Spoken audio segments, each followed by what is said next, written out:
Grabación secreta de la hija desaparecida deja al multimillonario en shock total. Creí que mi hija había huido para escapar de mí, hasta que escuché su última grabación revelando al monstruo que vivía bajo mi propio techo. Mi nombre es Harrison Vane y tengo 55 años. Durante los últimos 6 años he sido un fantasma caminando por una vida que ya no sentía mía. Soy el fundador de Vane Industries, un imperio tecnológico que me convirtió en uno de los hombres más ricos de la costa este, con un patrimonio neto que supera cómodamente los 11,000 millones de dólares. Poseo 3 casas, un jet privado y una colección de autos clásicos que haría llorar de envidia a cualquier coleccionista. Paro to do, eso cada dólar y cada superficie reluciente significa menos que el polvo que se posa sobre una silla vacía. Porque el día que mi hija Valentina desapareció, perdí lo único que le daba verdadero sentido a todo. Valentina se esfumó el día de su 19º cumpleaños. Recuerdo cada detalle de aquella mañana. La forma en que la luz de septiembre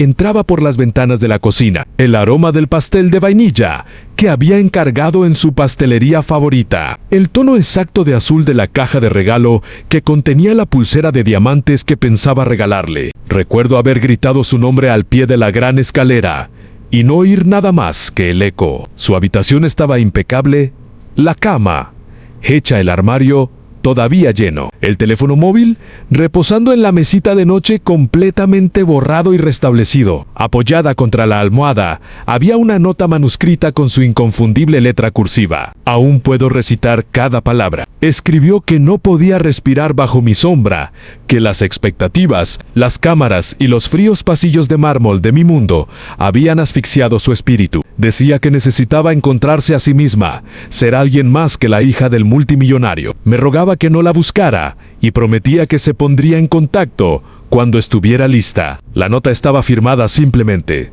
con cariño, Valentina. La leí tantas veces que el papel se volvió suave en los dobleces. La policía cerró el caso como una desaparición voluntaria al cabo de 2 semanas. A pesar de mis esfuerzos y de mi dinero, contraté a los mejores investigadores privados del país, exagentes del FBI, expertos en ciberforense capaces de rastrear a una persona a partir de una sola dirección IP. Durante 6 años no hubo nada, ni un solo avistamiento creíble, ni una sola migaja digital. Can, el tiempo. El mundo siguió adelante. Los medios dejaron de llamar. Incluso mi propia esperanza se atenuó hasta convertirse en un dolor sordo y permanente que llevaba a todas partes como un segundo latido del corazón. Empecé a creerme la nota. Me convencí de que mi carácter controlador, mi empuje implacable, la había empujado tan lejos que tuvo que desaparecer por completo para sobrevivir. Me culpé a mí mismo y pensé que aquella era la verdad más dolorosa que jamás tendría que tragar. Estaba equivocado. Hace 6 meses decidí renovar el ala este de la mansión, un proyecto que había evitado porque aquellos pasillos estaban embrujados por el sonido de su risa. El equipo de construcción encontró una tabla del suelo suelta en su vestidor, un espacio que había sido alfombrado años antes de que ella naciera. Debajo, escondida dentro de un hueco cortado a medida, había una pequeña grabadora digital negra guardada en una bolsa de vacío a prueba de polvo. El capataz, un hombre honesto al que habían puesto al corriente de la historia familiar, llamó de inmediato al investigador privado que nunca había cerrado oficialmente mi expediente, un detective jubilado llamado Maurice Keegan. Keegan me telefoneó un jueves por la tarde, y su voz tenía un filo que nunca le había oído, una tensión que me revolvió el estómago antes de que pronunciara una sola palabra. Me reuní con Keegan en su atestada oficina, una sala que olía a café rancio y a papel viejo. Colocó la grabadora sobre el escritorio entre los dos, como si fuera un explosivo activo. Me dijo que el aparato aún funcionaba y que contenía un único archivo de audio fechado 2 días antes de la desaparición de Valentina. La fecha y hora estaban incrustadas en los metadatos. Keegan no había escuchado la grabación completa. Dijo que no le correspondía a él y que yo merecía escucharla primero. a solas. La expresión de sus ojos me indicó que ya sabía que aquello me destrozaría. Regresé a la finca envuelto en una niebla de pavor tan espesa que apenas podía ver la carretera. Una vez dentro de mi estudio, cerré la puerta con llave. Me serví un vaso de bourbon que nunca llegué a probar y me senté en el sillón de cuero con orejas que había pertenecido a mi padre. La grabadora pesaba en mi mano como algo imposible.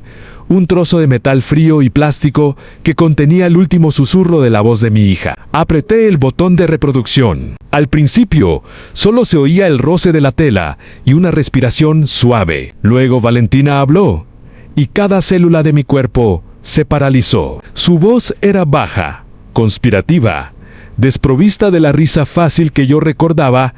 Tenía miedo. Dijo que si alguien encontraba aquella grabación, significaba que ya le había ocurrido algo terrible. Explicó que había tropezado con una serie de transferencias financieras irregulares enterradas en lo más profundo de los sistemas internos de Bain Industries. Dinero que fluía silenciosamente hacia cuentas en paraísos fiscales que no pertenecían a la empresa. Las sumas eran enormes, disfrazadas de pagos a proveedores y honorarios de consultoría. Dijo que había rastreado la firma digital hasta una única fuente, y el nombre que descubrió le heló la sangre. Era alguien en quien yo confiaba plenamente.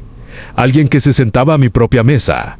Alguien a quien quería como a un hermano. Nunca pronunció el nombre en la grabación, pero la insinuación me desgarró por dentro. Dijo que no había acudido a mí directamente porque le aterraba lo que pudiera pasar si se equivocaba, y aún más, lo que pudiera pasar si estaba en lo cierto. Pensaba reunir más pruebas y luego presentármelo todo de un modo que no admitiera discusión. Había escondido la grabadora como un seguro, una verdad que sobreviviría a ella. Entonces se produjo un sonido que me heló los huesos. Unos golpes en la puerta de su habitación. 3 toques firmes. El susurro de Valentina se interrumpió y oí un revuelo frenético. El suave clic de la grabadora al ser empujada hacia su escondite bajo la tarima del suelo. El aparato siguió grabando, amortiguado pero lo bastante claro. La puerta crujió al abrirse. Una voz entró en la habitación, suave y familiar. La voz que había escuchado 1000 veces durante reuniones del consejo y cenas navideñas. Era mi hermano menor, Simon.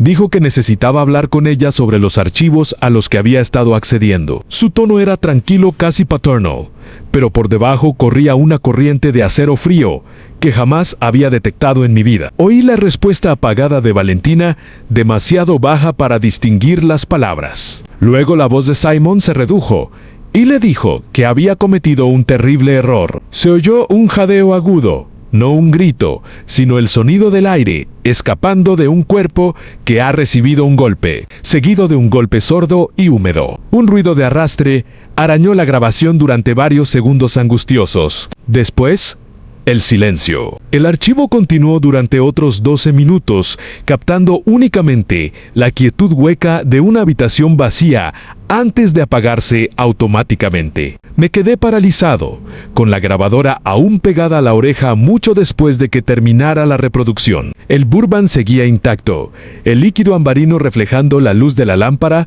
como una burla. Volví a reproducir la grabación 3 veces más, y cada escucha arrancó otra capa de negación. La voz de Simon era inconfundible. La misma voz que había estado a mi lado en mi boda. La misma voz que había pronunciado un panegírico en el funeral con el ataúd vacío que celebramos para Valentina 2 años después de su desaparición. La misma voz que me había abrazado mientras lloraba y me decía que algún día volvería a casa. Nunca había huido. Nunca había necesitado encontrarse a sí misma. Mi hija había sido silenciada por mi propio hermano, el hombre en quien había confiado mi empresa, mi legado, mi familia. Había muerto intentando protegerme de una traición que yo había sido demasiado ciego para ver. Y yo había pasado 6 años ahogándome en la culpa por un crimen que no cometí, mientras el verdadero monstruo dormía en una mansión a 5 kilómetros de la costa. Dejé la grabadora sobre el escritorio con la precisión meticulosa de un hombre que acababa de descubrir lo frágil que es el mundo. La fotografía familiar junto a mi ordenador mostraba a Simon, a Valentina y a mí en una gala benéfica.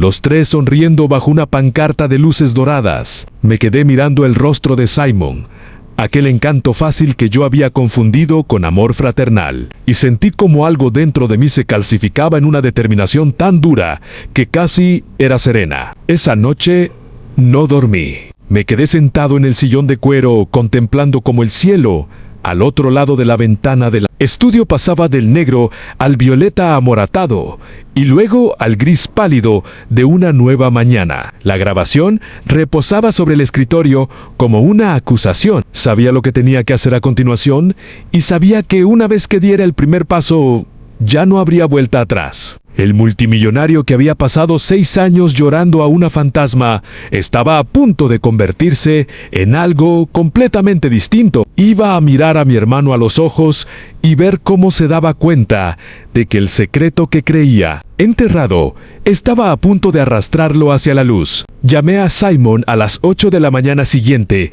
y mantuve la voz tan firme como la mano de un cirujano. Le dije que había encontrado algo de Valentina mientras despejaba el ala este, algo personal, y que quería llevárselo en persona porque pensaba que merecía verlo. Hubo una breve pausa al otro lado de la línea, la clase de pausa que un día antes no habría significado nada para mí, pero que ahora gritaba cálculo. Luego su voz regresó, cálida y fraternal, diciéndome que estaría en su finca toda la tarde y que las puertas siempre estaban abiertas para mí.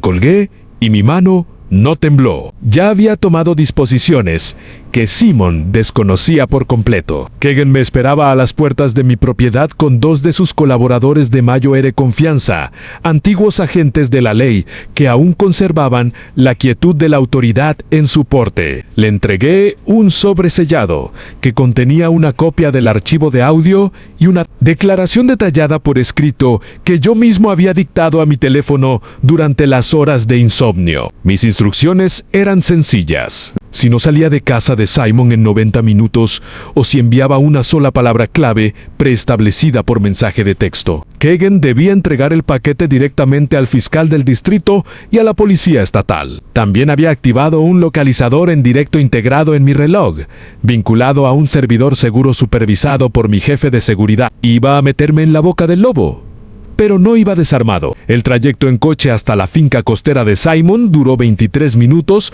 por carreteras serpenteantes bordeadas de robles centenarios cubiertos de musgo español. Había hecho ese recorrido innumerables veces a lo largo de los años para barbacoas de verano, cenas de Navidad e informales almuerzos de domingo, en los que Simon brindaba por la familia y la lealtad mientras yo sonreía y me creía cada palabra. Ahora, cada curva del camino se sentía como una cuenta atrás. Repasé momentos en mi mente, las pequeñas incoherencias que había pasado por alto, el modo en que Simon había desviado discretamente la búsqueda de Valentina, lejos de ciertas irregularidades financieras que aparecieron en las semanas posteriores a su desaparición. Las había llamado coincidencias, y yo lo había aceptado, porque era mi hermano. Cuando Legu Simon me recibió en la puerta principal con una amplia sonrisa y un abrazo que casi resquebraja mi entereza. Vestía una camisa de lino azul marino, las mangas remangadas hasta los codos,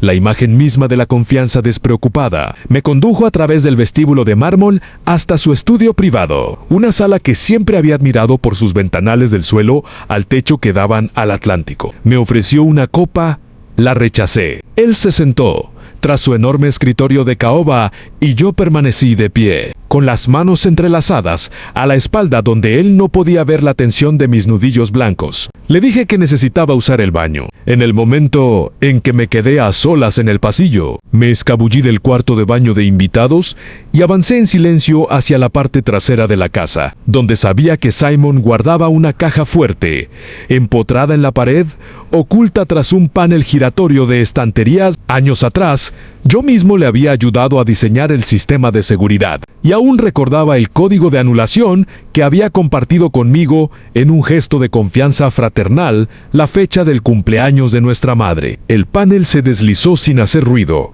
y allí, detrás de las primeras ediciones encuadernadas en piel, estaba la caja fuerte. Mis dedos teclearon el código. La cerradura se desactivó con un suave clic. Dentro encontré una caja plana de madera, no más grande que una caja de zapatos. Levanté la tapa y los bordes de mi visión se nublaron. Sobre un lecho de terciopelo negro descansaba el relicario de Valentina, el corazón de oro blanco que le había regalado en su 16º cumpleaños, el que había llevado puesto todos los días hasta el día de su desaparición. A su lado había un pañuelo de seda, marfil y carmesí. Un carmesí que no formaba parte del diseño original. La tela estaba rígida por manchas antiguas, que mi mente se negaba a nombrar, aunque mi corazón reconocía exactamente lo que eran. Cerré la caja y la apreté contra mi pecho, como si fuera un niño moribundo. Cuando regresé al estudio, Simon seguía sentado, pero la sonrisa desapareció de su rostro en el instante en que vio lo que llevaba en las manos. Sus ojos se desviaron hacia el panel de la pared abierto detrás de mí, y la máscara que había llevado durante décadas por fin se resquebrajó. El silencio que llenó la habitación fue más fuerte que cualquier sonido que hubiera oído jamás. Dejé la caja sobre el borde de su escritorio y la abrí sin decir palabra. Dejando que el relicario atrapara la luz, no necesité hablar. Mi expresión debió de decirlo todo. Simon se levantó despacio de su silla, las palmas de las manos apoyadas sobre el tablero del escritorio. El color desapareció de su rostro de una manera que habría sido satisfactoria si mi mundo entero no se estuviera derrumbando en tiempo real. Empezó a hablar, algo sobre que no era lo que parecía, que él podía explicarlo todo. Levanté una mano para detenerlo. No quería sus palabras. Ya había escuchado suficientes palabras suyas en una grabación que me perseguiría hasta mi último aliento. Saqué mi teléfono y le mostré la pantalla, donde el nombre de Keegan ya estaba marcado y esperando mi señal. Luego señalé la caja, después a él y por último a mi propio pecho. Un gesto que significaba, lo sé, y esto se acaba ahora. Lo que ocurrió a continuación estalló en una confusión de movimientos. Simon se abalanzó sobre el escritorio.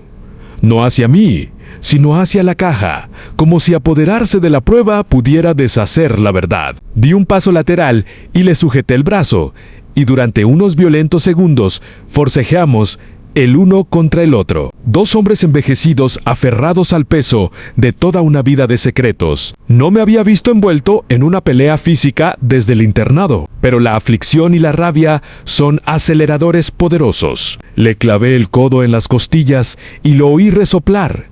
Luego lo empujé hacia atrás contra la librería, con tanta fuerza que una hilera de enciclopedias decorativas cayó en cascada al suelo. Él tropezó y se desplomó en el sillón de cuero del escritorio, respirando con dificultad, la compostura destrozada. Me quedé de pie frente a él, con el pecho agitado, e hice algo que no me había permitido en 6 años. Dejé que las lágrimas brotaran, cayeron ardientes y sin vergüenza mientras clavaba la mirada en el hombre que había asesinado a mi hija y que luego me había cogido la mano en su funeral de cuerpo ausente, fingiendo estar de luto. El rostro de Simon se desmoronó, pero no por remordimiento. Era la expresión de un animal acorralado que se ha quedado sin mentira. Por fin habló, y yo escuché sin interrumpir mientras describía un plan que se había estado pudriendo dentro de mi empresa durante casi una década. Había estado desviando fondos a través de un laberinto de sociedades fantasma,